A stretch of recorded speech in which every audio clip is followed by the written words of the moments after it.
Taste the Daily. Villupuram மாவட்டம் திண்டிவனத்தில் கழக பொதுச் செயலாளரால் நியமனம் செய்யப்பட்ட புதிய நிர்வாகிகள் முன்னாள் அமைச்சர் சி.வி. சண்முகத்தை நேரில் சந்தித்து நன்றி தெரிவித்தனர். முன்னாள் அமைச்சரும் நாடாளுமன்ற உறுப்பினருமான சி.வி. சண்முகம் இல்லத்திற்கு சென்ற திண்டிவனம் நகர செயலாளர் ரூபன்ராஜ், நகர அம்மா பேரவை செயலாளர் உதயகுமார், இளைஞரணி செயலாளர் ஷவுகத் அலி ஆகியோர் பூங்கொத்து கொடுத்து சால்வை அணிவித்தனர். தொடர்ந்து திண்டிவனம் நகர அதிமுகவில் பணியாற்ற தங்களுக்கு வாய்ப்பளித்ததற்கு நன்றி தெரிவித்து மக்களுக்கு இனிப்புகள் வழங்கி பட்டாசு வெடித்து கொண்டாடினர். இதில் ஏராளமான கழக நிர்வாகிகள் பங்கேற்றனர்.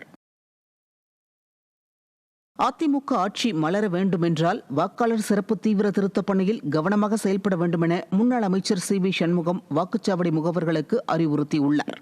விழுப்புரம் மாவட்டம் திண்டிவனத்தில் வாக்குச்சாவடி முகவர்களுக்கான ஆலோசனைக் கூட்டம் நடைபெற்றது. இதில் முன்னாள் அமைச்சர் சி.வி. சண்முகம் கலந்து கொண்டு வாக்காளர் சிறப்பு தீவிர திருத்தப் பணிகளில் எவ்வாறு செயல்பட வேண்டும் என்பது குறித்து 50 வாக்குச்சாவடிகளைச் சேர்ந்த முகவர்கள் வார்டு செயலாளர்களுக்கு ஆலோசனைகளை வழங்கினர். இதில் அதிமுக சட்டமன்ற உறுப்பினர் அர்ஜுனன், மாநில அம்மா பேரவை இணை செயலாளர் பாலசுந்தரம், மாவட்ட பொருளாளர் கே.வி. வெங்கடேசன், மாவட்ட மகளிரணி செயலாளர் தமிழ்ச்செல்வி, மாவட்ட இளைஞர் இளம்பெண் பாசறை செயலாளர் ஜெயபிரகாஷ், திண்டிவனம் நகர கழக செயலாளர் தீனதயாளன், நகர அம்மா பேரவை செயலாளர் ரூபன்ராஜ் ஆகியோர் உடனிருந்தனர்.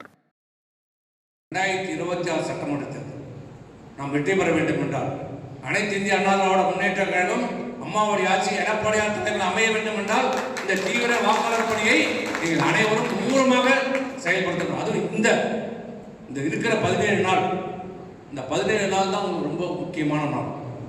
தயவு செய்து வருகை தந்திருக்கின்ற அனைத்து நிர்வாகிகளும் தேர்தல் ஆணையம் கொடுத்திருக்கிற விதிமுறைகளை நீங்கள் பின்பற்றி அது இருக்கிற சில விஷயங்கள் கடுமையாக, ஆனால் புரிஞ்சுட்டா ஒன்றுமே இல்லை, சாதாரண விஷயம்தான்.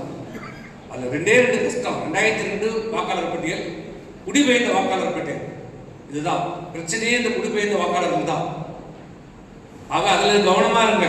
கோவையில் 50 லட்சம் மதிப்பீட்டில் பூங்கா அமைக்கும் பணிகளை கோவை மாநகர மாவட்ட செயலாளரும் வடக்கு சட்டமன்ற உறுப்பினருமான அம்மன் கே. அர்ஜுனன் துவக்கி வைத்தார். கோவை சாய்பாபா காலனி அன்னை சத்யாநகர் மக்களின் கோரிக்கையை ஏற்று சட்டமன்ற உறுப்பினர் மேம்பாட்டு நிதியில் இருந்து 50 லட்சம் நிதி ஒதுக்கி நவீன வசதிகளுடன் கூடிய பூங்கா அமைக்கப்பட உள்ளது. இதற்கான பணிகளை மாவட்ட செயலாளர் அம்மன் கே. அர்ஜுனன் பூமி பூஜை செய்து தொடங்கி வைத்தார். இந்நிகழ்ச்சியில் பகுதி செயலாளர் காலனி கருப்பையா உள்ளிட்ட கழக நிர்வாகிகள் மற்றும் பொதுமக்கள் கலந்து கொண்டனர்.